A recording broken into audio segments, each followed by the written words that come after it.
That night, they were to stay at a hotel in Victoria Island before flying out for their honeymoon. Cynthia entered the room fast, petals on the bed.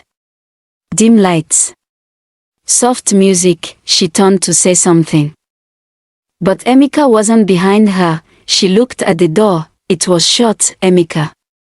No answer. She checked her phone. No missed call. She turned to the bed and saw a white envelope, her name, written in his handwriting. She froze, heart racing. She picked it up, opened it, and read, "You left me when I had nothing. Now that I have everything, I finally understand what love should feel like." This was never about revenge. It was about closure. This time, Cynthia. I'm the one leaving. Not out of pain, but peace. I forgave you. But I cannot build a future with someone who once threw my heart away. You were my lesson, not my destination. Emeka. Cynthia didn't move for a long time. The envelope slipped from her hand, landing softly on the white bedsheets now scattered with petals that meant nothing. She kept blinking, hoping the words would change, hoping it was a joke, a test, a prank, but the room was still, and Emeka's absence was loud. She rushed to the door and flung it open. The hallway was empty. She ran barefoot to the reception downstairs. "Did you see my husband?" she gasped.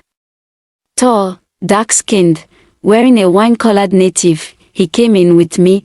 The receptionist gave a polite but puzzled look. "Madam," the gentleman dropped his key shortly after checking in. "He said his wife would need space tonight." "What?" Her voice cracked. "Where did he go?" "I'm sorry, we don't have that information." Cynthia stood there, dizzy. People were still sending her congratulations. On WhatsApp, friends were uploading her bridal photos.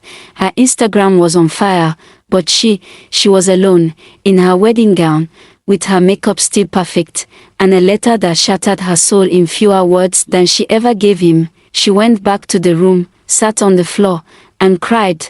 Not the kind of cry you cry when someone hurts you. No, it was the kind of cry you release when you realize you did this to yourself. By morning, word had spread that something happened.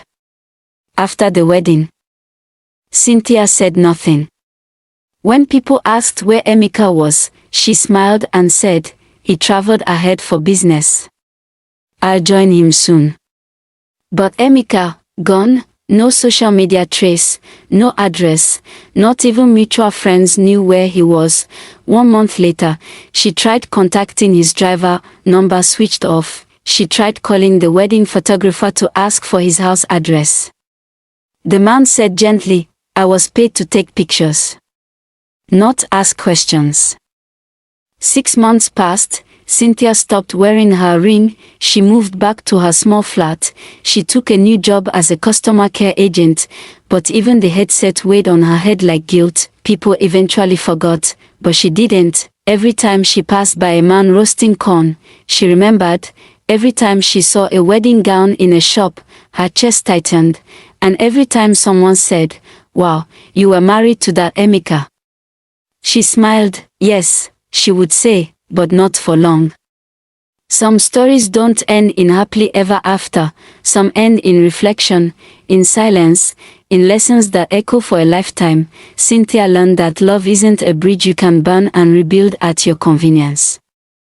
Some bridges collapse forever, and Emeka, wherever he was, he had found his peace, because the richest revenge is not anger, it's rising so high, you no longer need to prove anything. Not even your pain. Moral of the story, never trade love for comfort, because when money comes, it may no longer come with the person who loved you at your lowest. Some people won't fight to punish you, they'll forgive you, and quietly move on. Because true healing doesn't always need applause. Sometimes, it ends with a letter, and silence.